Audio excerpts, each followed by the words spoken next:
Hello, everyone, and welcome to another episode of the Magdalene interview series. And I am so excited today to bring this beautiful guest, Amara, on to share with us her wisdom, her lineage, the beautiful spiritual teachings that she's carrying. Before I do that, I just want to introduce what this show is all about.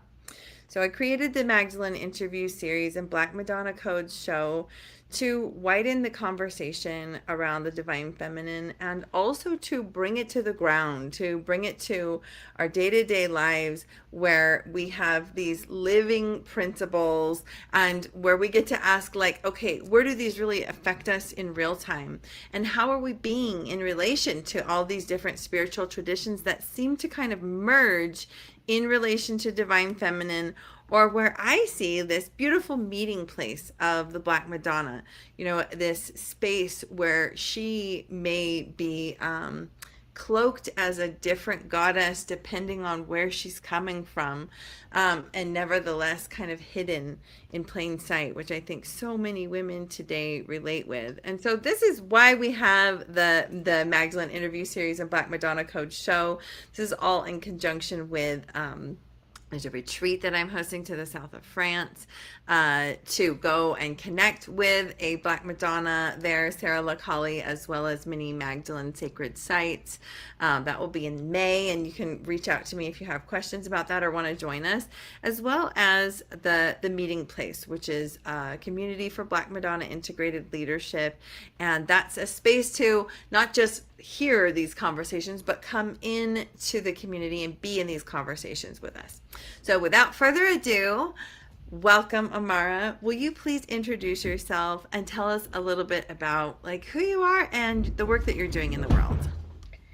Yeah, so my name is Amara. I am the founder of Amara Shakti, and Amara means eternal, undying, and Shakti means the primordial, ancient intelligence of creation, so the feminine principle.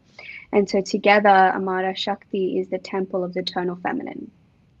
And I teach all about Shakti, ancestral codes, reviving ancient lineage principles that has kind of been suppressed and buried away through patriarchy, colonization, and essentially the putting the feminine under the decentering the feminine from spirituality.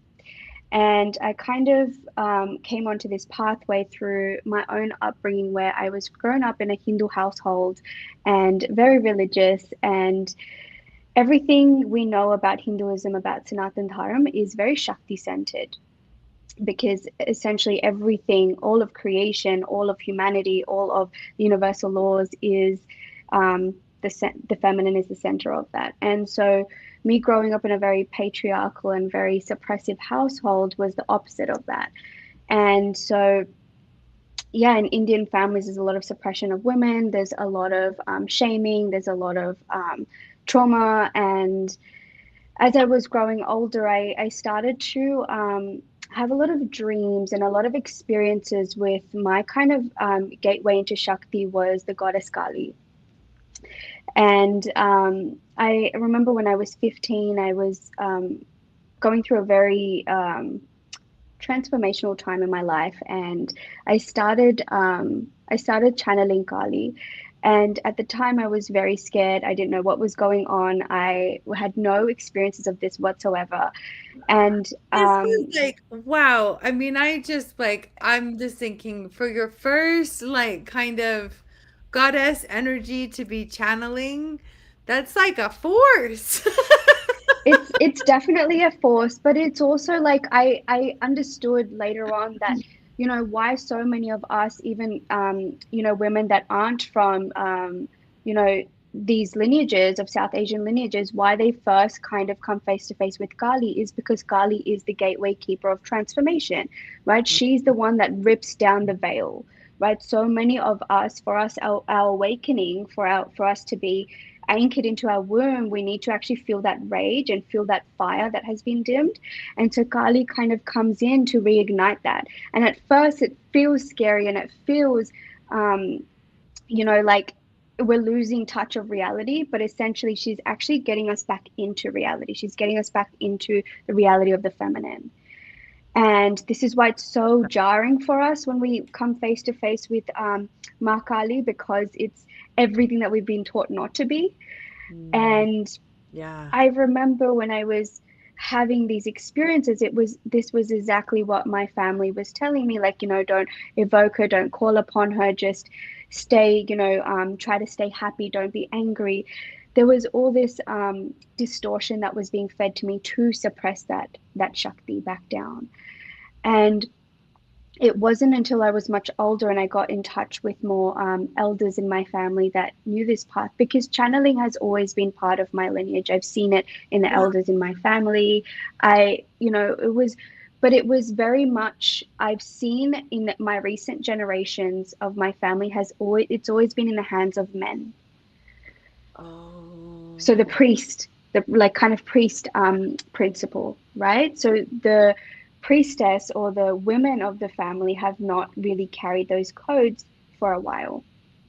And it wasn't until I got older and I connected with an elder in my family, and I went to her and I told her about these experiences that I was having, and I didn't really understand it. And I'm now, having other experiences, and all these memories are coming up from our lineage that I don't know of, but I'm experiencing them as lived memory.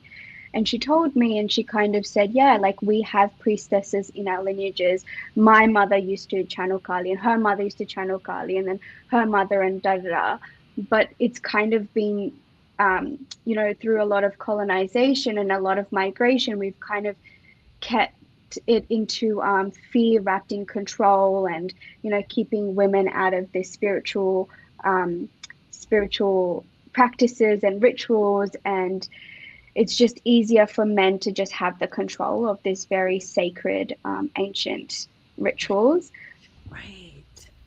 And yeah, so and then it just this just opened up so much for me, so much understanding, so many, it put language into what I was experiencing. And for me, I'm not actually connected with my blood family. There's been a lot of, I left home at a young age due to sexual trauma. So there was a lot of fragmentation for me, in me reclaiming my lineage, and me understanding Shakti, and me trying to find answers into what I was experiencing. Um, and something that we were speaking about just before we went on live was the extraction Yeah.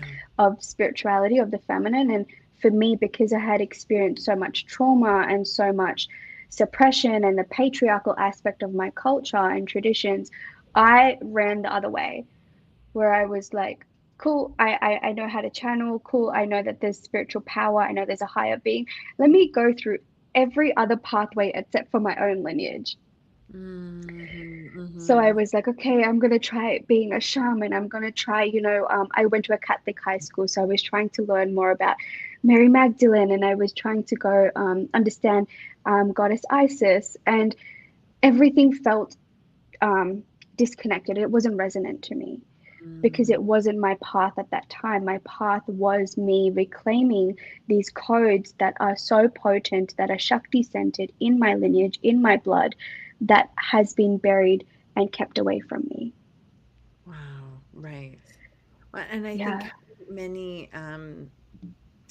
how many times I've heard a similar version of this story of um, for so many varying reasons why we can be raised so disconnected from our spiritual roots, like and to of course, like you weren't going to go to your ancestry initially because that wasn't a safe space, like um and it was just, I think 2 weeks ago on the Black Madonna Code show, we did an episode about being spiritual orphans.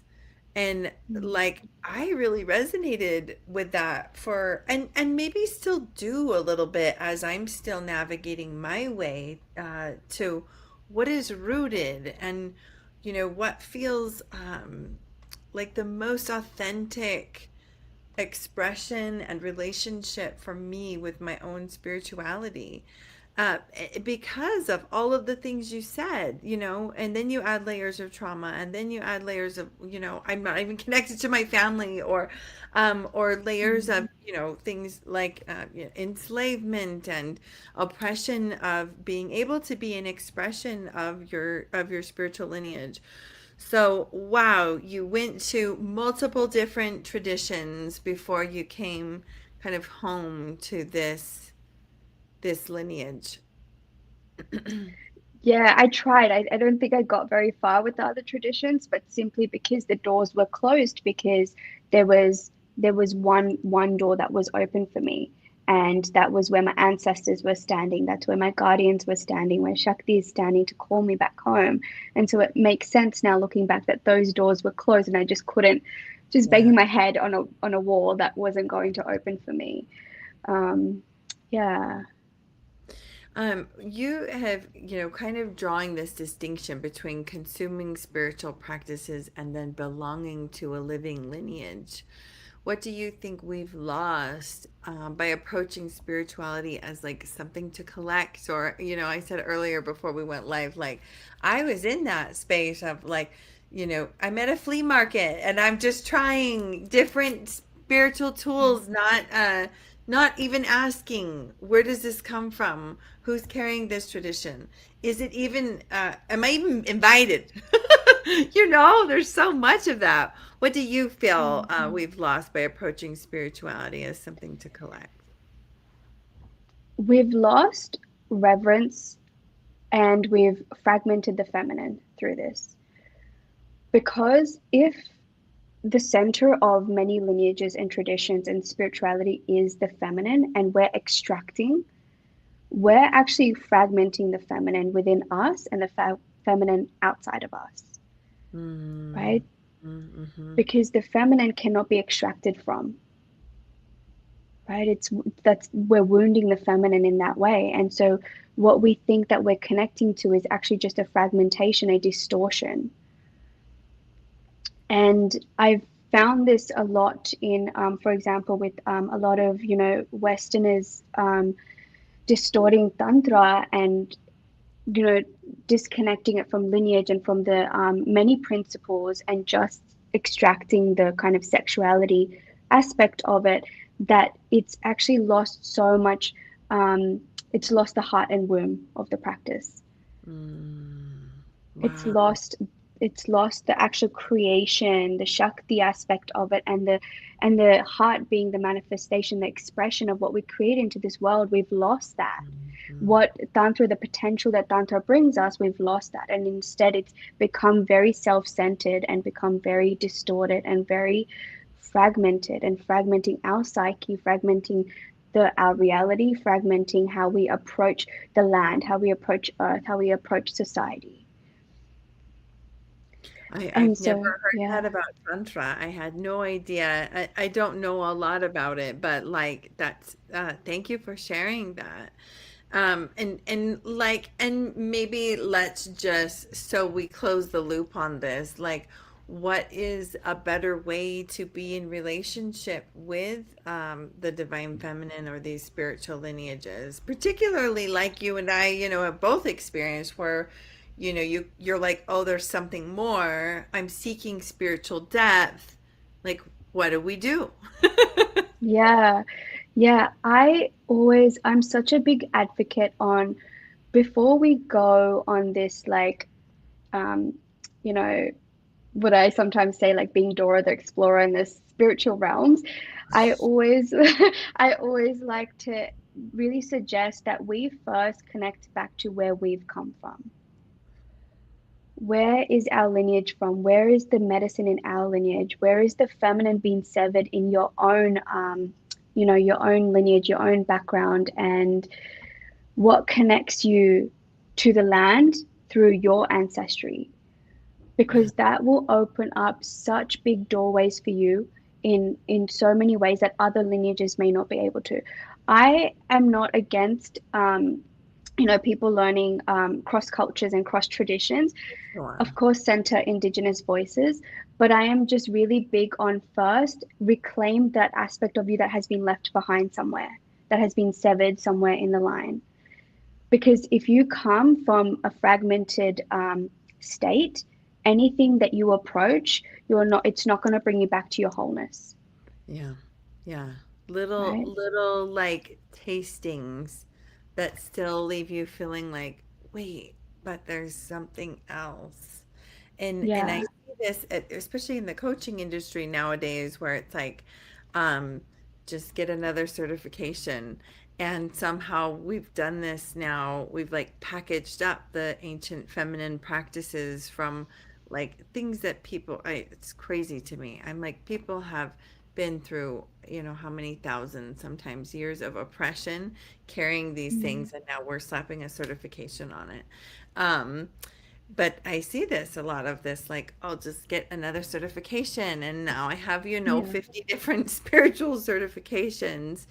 Um, and I think we are missing something in that. I know in my own case that has been so true. And the element of coming to my roots, it now has me approaching all of the other spiritual traditions that I've had any kind of relationship with in a new way, and asking different Yeah. questions and being much more reverent and respectful of those things. We were talking before we went live about Shakti and how I stumbled into a relationship with, or a hello, could you help me kind of like experience with Shakti, where I didn't know anything about masculine, feminine energy or yin and yang or anything like that. And it was an energy healer who gave me as an assignment the mantra song Adi Shakti, to sing it over and over. And I did this probably 20 to 30 minutes a day for like 6 months. Um, Desperate for peace, desperate for like anything that could Mm. help support me inside of a very like patriarchal Christian religion at the time.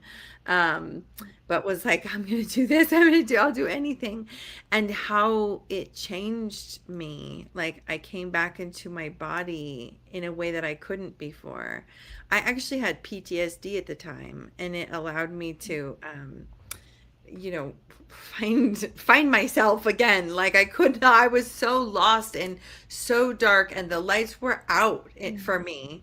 um and so, and yet that also was it was a spiritual flea market experience for sure. Like, it wasn't until earlier this year, because I fell in love with all of these mantras, Gurmukhi and Sanskrit mantras, and I have a very deep and projecting voice. I've been asked to help facilitate in different yoga teacher trainings and things. And I was asked again to do that earlier this year. And I taught that class completely differently than I ever had. So, here we are 13 Mm. years later.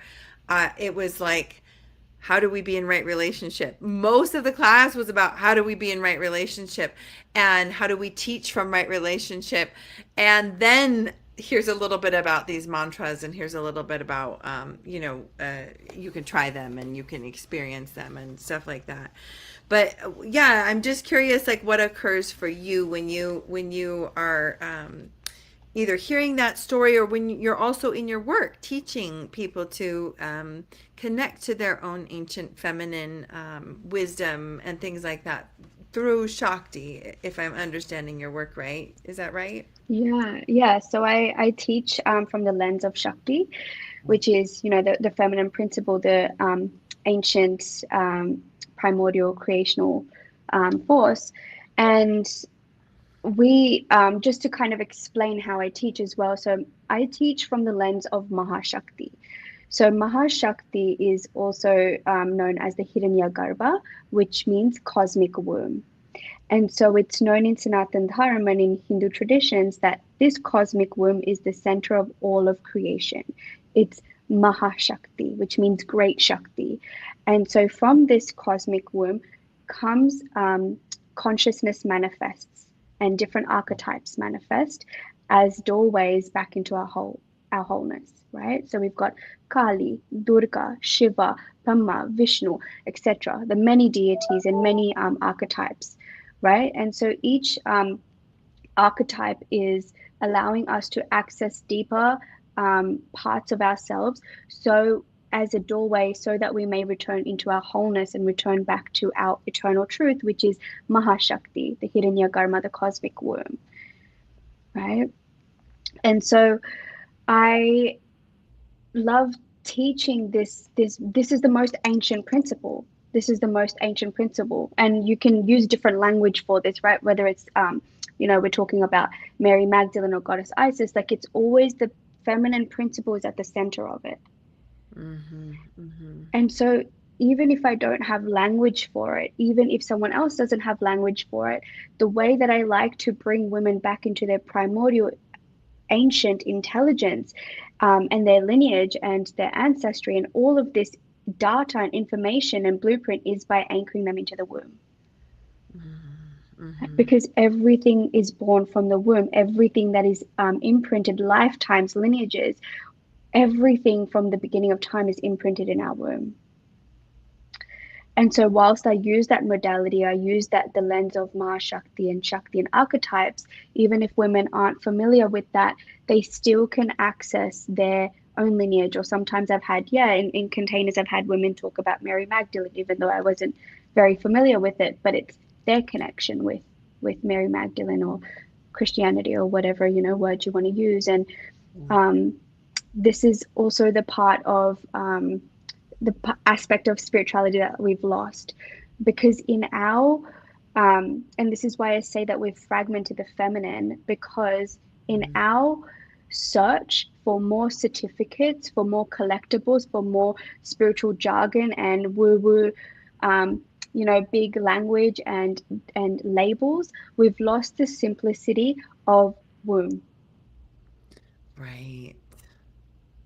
The simplicity, yet the highest potential and power, the potency of the womb, right? And this is can be tracked through all the ancient lineages and traditions. You go back through any ancient lineage and tradition and culture, it's always womb.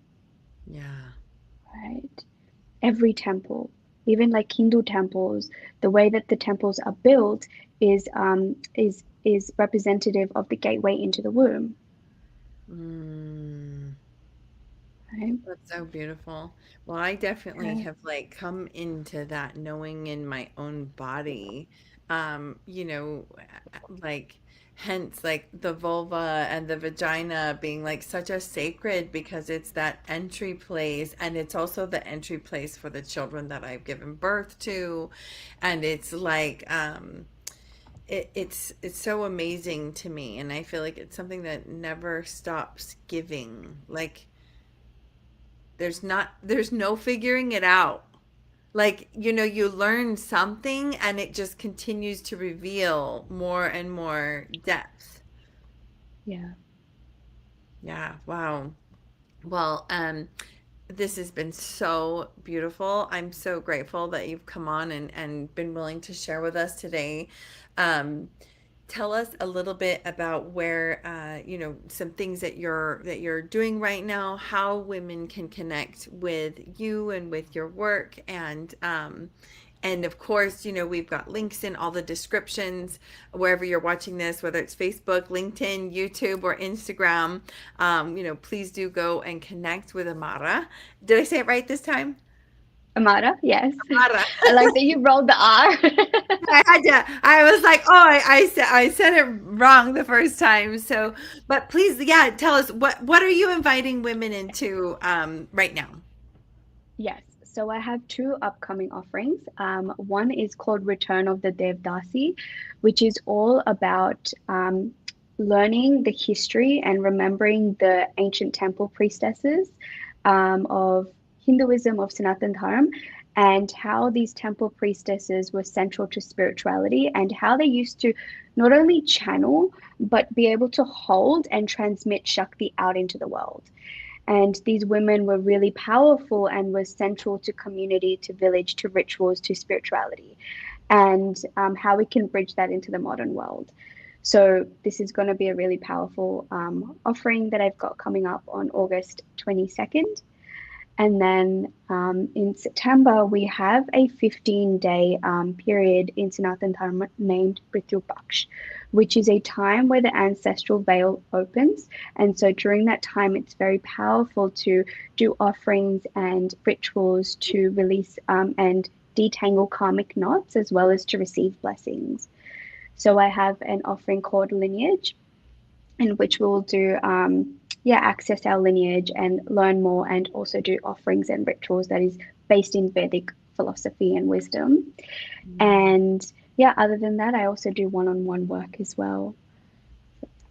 And you've talked, I feel like we can't just end the conversation just yet because we've talked about this being in right relationship and things. Like, how does a woman know that it's like okay for her to, is she's ready to like enter into your work? Yeah. So something that I really love is when women reach out to me, and you can, when you're questioning that within yourself, you're taking the right step, right? Someone that isn't questioning themselves, whether this is for me, whether I'm being extractive, whether this is, you know, how can I be in the right and respectful and reverent relationship with what I am receiving? That's already a green light, right? Yeah. For you to have that awareness that you're not being extractive, you're coming because there's some kind of calling, but you're also aware of these other factors. Yeah. So I love that when women reach out to me, that's kind of the first thing they come up. They're like, I'm feeling really called for this, but I'm not sure if this is right for me because I'm not from this lineage, X, Y, and Z. So having that awareness is step one. And just in general, if whether it's my work or someone else's work, anything to do with ancient wisdom that isn't from our own lineage, always center Indigenous voices, Hmm. right? So for me, like I know there's many great yoga teachers out there, but I love always learning yoga from someone that's Indian, or from that lineage, or from that ancestry, Yeah. right? Because I know that transmission is strong, and I can also support and give my, resources to this person that's keeping that alive. Absolutely. That's so beautiful. That's actually a key principle that we've built into the meeting place membership as well. Um, which felt like it felt like coming home when that piece locked in. It was like this is exactly right. And so each month there will be a woman of color teaching from her own lineage, teaching different spiritual offerings and things. And especially as a white woman, coming from the background that I've come from, to be able to have a platform where I can help empower these women voices, I think it's so important. And that's also part of where this show came from. I was shocked to learn how many women have experienced like hate and criticism and oppression as they've come online and started sharing their work and things like that. And so how needed allies are today for this kind of work, because anyone who's touched into the feminine, and we talked about this before we went live, knows this is the undercurrent that's going to make the difference on our planet that we're all craving. And so, but it matters how the intentions that we hold and how we're approaching these things, and if we're doing the work to identify how we're being in relationship with others. So, thank you for the voice that you bring to that. Thank you for your courage in being able to speak to all of those things, and for all of the life that you have lived that has brought you to navigating these different spiritual relationships to come in and be this teacher that you're being. And so I just am like so excited. Also, I have to say, you have to follow her Instagram. It's so beautiful. Like, that's a great place to learn some more and begin to take in what it is that she's speaking to. And then do reach out to her if you feel called into this work. So any final things that you want to share with us today? Do the work. Like, this is the time of the rise of the feminine. Like, this is the time for us to anchor into our womb and bring our wisdom of our lineage and not run away from it. Those days of running away from our lineage, from our wisdom, from our power is over. Like now we need the women rising. We need women anchored and rooted for this transition that we're going through on this time of earth. So more voices, more power, and more women center stage. Thank Yeah. you so much. And thanks to those of you who tune in with us. We'll see you next time on the next Magdalene interview series. Bye for now.